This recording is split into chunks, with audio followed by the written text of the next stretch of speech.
Good morning सभी को। आज हम अपना अध्याय 5 की जो एक्सरसाइज 5.1 है उसको पढ़ते हैं। क्या नाम है? प्रारंभिक आकारों को समझना। यानी कि हम कुछ आकृति बनाएंगे, आकार बनाएंगे शुरुआत से कि रेखाखंड खींचा, उसको भागों में बांटो, इस तरीके से त्रिभुज बनाओ, उसके बारे में हम सीखते हैं। ठीक है, तो सबसे पहले हम जो अपना पहला जो प्रश्न है उसको हल करते हैं। पहला प्रश्न कह रहा है कि रेखाखंड की तुलना केवल देखकर करने से क्या हानि होती है। यानी कि ये कह रहा है प्रश्न 1 में कि जो रेखाखंड हम खींचते हैं उसको तुलना करनी है। इसका मतलब दो रेखाखंड होंगे तो रेखाखंड की तुलना जो है वो अगर हम देख कर करते हैं तो उसकी क्या हानियां होती हैं। तो अगर मान लो हमने दो रेखाखंड खींचे, ठीक है, एक रेखाखंड हमने ये खींच लिया ए बी, ये एक रेखाखंड है हमारा, दूसरा एक रेखाखंड और खींच लिया हमने सी और डी। ठीक है, अब अगर हम इनको देखते हैं और ध्यान अगर नहीं देते यहाँ पर तो ऐसे देखते हैं कि ये हमारा लंबा है, जो सी डी रेखाखंड है वो लंबा है और ये छोटा है, जबकि ऐसा नहीं है। अगर हम इसको मापेंगे ना स्केल से या डिवाइडर से तो हमें पता चलेगा कि इनमें कौन लंबा है या कौन छोटा है या कौन सा बराबर है। हो सकता है मान लो ये भी 5 सेंटीमीटर का हो और ये भी 5 सेंटीमीटर का हो, लेकिन देखने से हमें क्या लग रहा है कि ये लंबा है। तो इसलिए अगर हम रेखाखंड की तुलना सिर्फ देखकर करेंगे बिना मापे तो जो उत्तर हम लिखेंगे वो गलत लिखेंगे, उसमें भी गलती होगी। तो यही इसका कारण है कि रेखाखंड की तुलना देखकर करेंगे तो जो उत्तर हमारा आएगा, जो आंसर हमारा आएगा वो गलत हो सकता है, उसमें गलती मिल सकती है। ठीक है, ये पहला क्वेश्चन है हमारा। उसके बाद में दूसरा क्वेश्चन और हम सॉल्व करते हैं। देखो दूसरे क्वेश्चन में क्या कह रहा है कि एक रेखाखंड की लंबाई मापने के लिए रूलर की अपेक्षा डिवाइडर का प्रयोग करना क्यों अधिक अच्छा होता है। यानी कि अगर हमें एक रेखाखंड खींचना है, ठीक है, तो हमारे पास में क्या है, ये हमारे पास में डिवाइडर है और ये हमारे पास में स्केल है। ठीक है, तो कह रहा है कि स्केल से अगर कोई हम लाइन खींचेंगे वो और डिवाइडर से खींचेंगे वो, उनमें से जो डिवाइडर से लाइन खींचेंगे वो ज्यादा बेहतर होता है, सही मापन का होता है। ऐसा क्यों है? देखो हम करके देख लेते हैं। ठीक है, इसमें क्या करते हैं, मान लो ये स्केल है, इसमें हमने कोई लाइन खींची मान लो 10 सेंटीमीटर की। ठीक है, यहाँ से हम ऐसे तो खींचते हैं कि ये हम एक लाइन खींच ली है 10 सेंटीमीटर की, ये हमारी लाइन हो गई 10 सेंटीमीटर की। अब जब क्या करते हैं, जब हम स्केल से करते हैं तो थोड़ा सा पॉइंट आगे पीछे हो जाता है, उससे मापन सही नहीं होता है। जबकि मान लो हमने किया तो ये 10 सेंटीमीटर का है ए बी, लेकिन अगर अभी हम इसको जब डिवाइडर से मापेंगे एग्जैक्ट तो देखना ही कितना निकलता है। ये हमने डिवाइडर से इसको डिवाइडर जितने हमारी ये रेखाखंड था उतना हमने खोल लिया है। उसके बाद हम इसको स्केल पे ऐसे रख करके, इस तरीके से रख करके अगर ऐसे मापते हैं तो ये देखो लगभग 11 के आसपास जा रहा है ना। तो स्केल से गलती हो सकती है मापन में, जबकि डिवाइडर से गलती नहीं होती है। इसलिए हमेशा डिवाइडर से क्या करते हैं, एक बिंदु यहाँ पर किया और इस पर हम स्केल के ऊपर अपना डिवाइडर रखते हैं, इस तरीके से ये डिवाइडर के ऊपर, डिवाइडर को इसके ऊपर ऐसे रखते हैं और एग्जैक्ट जो हमारा 10 है उसको हम कर लेते हैं। तो क्या होता है कि सिर्फ एकदम जो बिंदु है वहां तक इस तरीके से इसको कम या ज्यादा कर। अब एग्जैक्ट 10 है, अब देखो जब एग्जैक्ट 10 है वो कहाँ, यहाँ आ रहा है ना। तो यहाँ से हम इस पर क्या करते हैं, दो बिंदु लगा लेते हैं कि भाई यहाँ पर और यहाँ पर ये हमारा 10 है। तो देखो थोड़ा सा डिफरेंस आ गया ना, तो इसलिए जो डिवाइडर है उससे करना मापन सही होता है। अगले क्वेश्चन पे चलते हैं। अगला क्वेश्चन कह रहा है कि कोई रेखाखंड ए बी खींची। जैसा जैसा क्वेश्चन कह रहा है हम वैसे वैसे बनाते चलते हैं। एक रेखाखंड हमें ए बी खींचना है तो इस तरीके से हमने एक रेखाखंड ए बी खींच लिया। ये क्वेश्चन तीसरा है हमारा। एक रेखाखंड ए बी हमने खींच लिया है, ठीक है। उसके बाद में कह रहा है कि ए बी के बीच स्थित कोई बिंदु सी लीजिए। हमें इस ए बी रेखाखंड पर कोई बिंदु सी लेना है। इसने ऐसे नहीं कहा मध्य बिंदु, इसने कहा इसके बीच में कहीं भी, बीच में कहीं भी हम ले सकते हैं। मान लो हमने यहाँ पर एक सी बिंदु ले लिया है, ठीक है। उसके बाद अभी क्वेश्चन में कह रहा है कि हम ए सी कितना है, ए बी कितना है और बी सी कितना है, इसको हमें माप करके लिखना है। तो देखो हम लिखते हैं ए सी मापना है हमें, ए बी मापना है हमें और बी सी मापना है हमें, ठीक है। तो इनको हम मापते हैं। हम इनको माप के देखते हैं कितने कितने होते हैं। हम क्या करते हैं, डिवाइडर लेते हैं सबसे पहले। डिवाइडर से सबसे पहले हम क्या करते हैं, सबसे बड़ी को माप लेते हैं। ये हमारी कितनी, इतना है हमारा ये। अब हम इसको अपने स्केल पर रख करके इसको एग्जैक्ट देखते हैं कि ये कितने सेंटीमीटर का है, क्योंकि उसने मापन तो दिया नहीं, तो इसलिए हम मापते हैं कि ये कितना है हमारा। ये हमारा है 22, ठीक है। ये जो AB है, AB यहाँ पर है, तो ये हमारा कितना आ गया, 22 सेंटीमीटर का आ गया। उसके बाद हम AC को मापते हैं डिवाइडर से। A और C बिंदु हमने लिया और हम इसको अपने स्केल पर रख करके और देखते हैं कि ये कितना होता है। 0 से स्टार्ट करना, हमें कभी 1 पर करो आप लोग, ठीक है। तो ये हमारा है 15, यानी कि जो AC है वो हमारा है 15 सेंटीमीटर का, ठीक है। उसके बाद में एक BC बचता, देखो ये है तो C भी, लेकिन मैंने बताया था कि हम इसको जब लिखते हैं तो अल्फाबेटिक ऑर्डर में लिखते हैं। CB ना लिख के पहले B आता है तो BC लिख देते हैं। अब इसको भी हम करते हैं कि ये कितना होता है, इसको अपने स्केल पे लगा के और इसको भी देखते हैं। देखो ये कितना होता है, ये अप्रोक्सी हमारा 7 है, 7 है, ठीक है। तो इसको हम लिख देते हैं कि अगर आप लोगों ने सही मापन किया है तो सही आंसर आएगा, ठीक है। अब उसके बाद एक क्वेश्चन में ये भी पूछ रहा है कि जो हमारा AB है वो AC जमा BC के बराबर भी है या नहीं है, यानी कि ये पूछ रहा है कि जो AB है वो हमारा AC प्लस BC है या नहीं है। तो AB हमारा कितना है, 22 है, हम इसकी जगह पे 22 लिखते हैं। AC हमारा कितना है, 15 है, हम इसकी जगह पर 15 लिखते हैं। प्लस BC हमारा कितना है, 7 है, तो हम 7 लिखते हैं। इनको जोड़ते हैं तो भी कितना आता है, 22, और ये भी हमारा कितना है, 22। इसका मतलब ये हमारे, ये जो इसने पूछा है कि क्या ये सही है, तो ये सही है, क्योंकि AB के ही हमने इससे किए थे, तो इसलिए ये हमारा सही आंसर है। उसके बाद में हम 4th क्वेश्चन पे चलते हैं, ठीक है। 4th क्वेश्चन हमारा क्या कह रहा है, ये कह रहा है कि एक रेखा पर बिंदु ABC इस प्रकार स्थित है कि AB 5 सेंटीमीटर, BC 3 सेंटीमीटर और AC 8 सेंटीमीटर लेना है। देखो हम मान लेते हैं कि हमने एक रेखाखंड ABC लिया है, ठीक है। ये उसी तरीके से है, रेखाखंड कह रहा है तो हम इसके इस तरीके से बिंदु ले लेते हैं कि ये एक रेखाखंड हमारे पास ABC है, ठीक है, इसको C मान लेते हैं।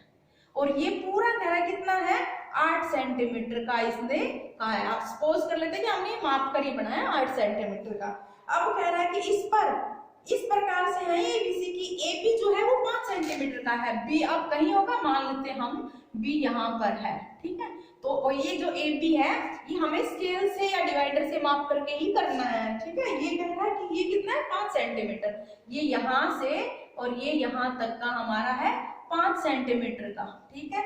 उसके बाद में और कह रहा है कि जो BC 3 सेंटीमीटर, क्योंकि ये 5 है और पूरा 8 है तो ये 3 का ही बचता है, तो ये जो हमारा है ये 3 सेंटीमीटर का हो जाता है यहाँ तक का। उसके बाद में आगे क्या कह रहा है कि इनमें से कौन सा बिंदु अन्य दोनों बिंदुओं के बीच में स्थित है। अब हम देखते हैं कि AC हमारा एक रेखाखंड है, इस पर ऐसा कौन सा बिंदु है जो इनके बीच में है, B। बहुत आसान से है, देख के बता सकते हैं कि B, तो क्या आंसर आ जाएगा, B बिंदु जो है वो हमारा A और C के बीच में है। ये मध्य बिंदु नहीं कह रहा है, ये बीच में इस लाइन पर कहीं भी इन दोनों के बीच में होना चाहिए, ठीक है। तो ये हमारा B बिंदु हो गया। उसके बाद में जो 5वां क्वेश्चन है उसको देखते हैं। क्वेश्चन नंबर 5 में क्या कह रहा है कि जांच कीजिए कि एक इसने आकृति दे रखी है, ठीक है। ये आकृति मैं यहाँ पर बना देती हूँ। ऐसे कोई रेखाखंड है, क्योंकि रेखा है तो हमें पता नहीं कि ये कितनी लंबी चौड़ी है, ठीक है। लेकिन इसमें कुछ बिंदु दे रखे हैं, ये 0 है, ये 1 2 3 4 5 6 7 तक, ठीक है। और अब इनके नाम भी दे रखा है, 1 यहाँ से A B C D E F और G, ये इनके नाम है इन बिंदुओं के। अब ये पूछ रहा है कि इस आकृति में जो डी है वो डी कहाँ पर है, ये यहाँ पर है। जो हम पढ़ते जाएंगे और इसमें देखते जाएंगे क्या कह रहा है। ये डी जो बिंदु है ये कह रहा है कि एजी रेखाखंड का मध्य है या नहीं है। एजी रेखाखंड हमारा कितना है, ए यहाँ पर है और जी यहाँ पर है, ये हमारा एजी रेखाखंड है, ठीक है, एजी रेखाखंड है। और ये कह रहे क्या ये डी इसके मध्य में है, बिल्कुल मध्य में। तो कैसे जांचेंगे, डी से इधर देखो 1 2 3 तीन बिंदु है हमारे पास, और डी के राइट साइड में देखो 1 2 3 तीन बिंदु इधर है, तीन बिंदु इधर है, तो ये मध्य में ही हुआ, यानी कि 6 है टोटल। 6 में ये 4 नंबर पे है, इसके 3 यहाँ पे 3 यहाँ पे, तो हम क्या कहेंगे कि ये मध्य बिंदु पर है। हाँ ये है, हाँ क्या कि डी जो है वो मध्य बिंदु है। मध्य आ जाए तो बिल्कुल बीच में, और अगर सिर्फ बीच में कहे तो कहीं भी बीच में। अगर पूछे एजी के बीच में तो B C D E F ये सब बीच में, लेकिन मध्य बिंदु तो डी मध्य बिंदु है, ठीक है। आसान से समझ आ गया होगा। उसके बाद में अगले क्वेश्चन पर चलते हैं। देखो क्वेश्चन नंबर 6 नंबर का क्वेश्चन क्या कह रहा है।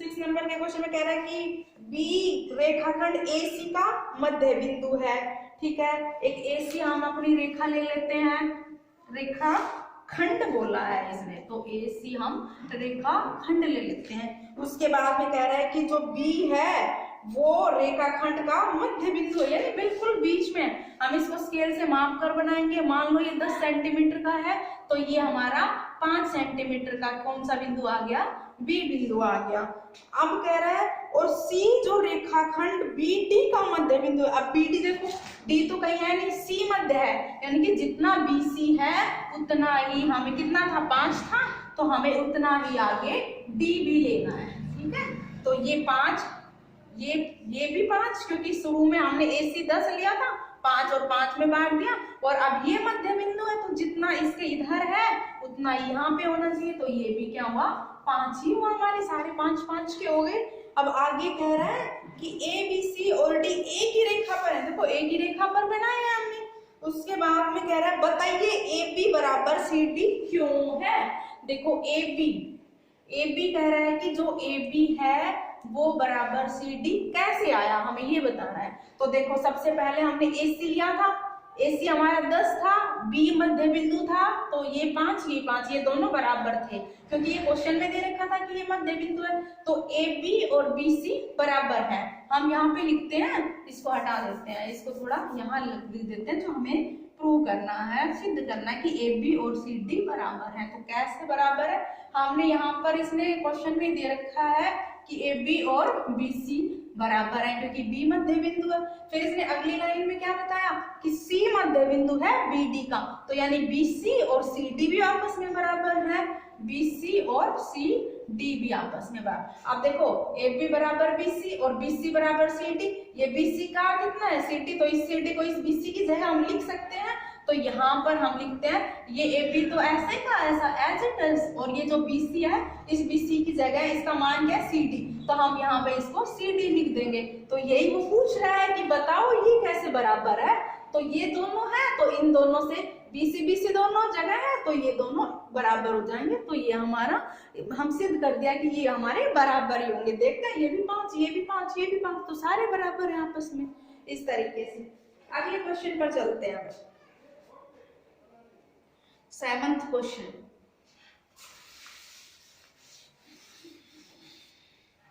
जो 7th क्वेश्चन है वो कह रहा है कि 5 त्रिभुज खींचिए और उनकी भुजाओं को मापिए।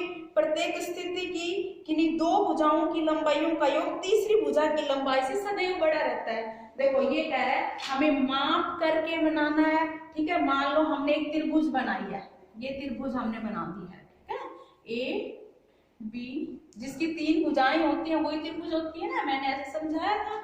तो ये हमारी त्रिभुज है एबीसी, इसकी हम मान लेते हैं कि कोई 2 भुजाएं इसकी ले लेते हैं। मान लो ये 3 सेंटीमीटर है, ये 4 सेंटीमीटर है, ये 5 सेंटीमीटर, स्केल से माप के हमें बनानी है, ठीक है। अब कह रहा है कि किन्हीं 2 भुजाओं का जो योग है वो सदैव जो तीसरी वाली भुजा है उससे ज्यादा रहेगा। अगर हम इन दोनों को जोड़ते हैं, दो भुजाओं को, ये भुजा हमारी AB है और ये भुजा हमारी AC है, हम लिखेंगे कि AB प्लस AC कितना है हमारा, ये 3 है, ये 4 है, ये 3 है और ये 4 है, कितना आया, ये 7 आया।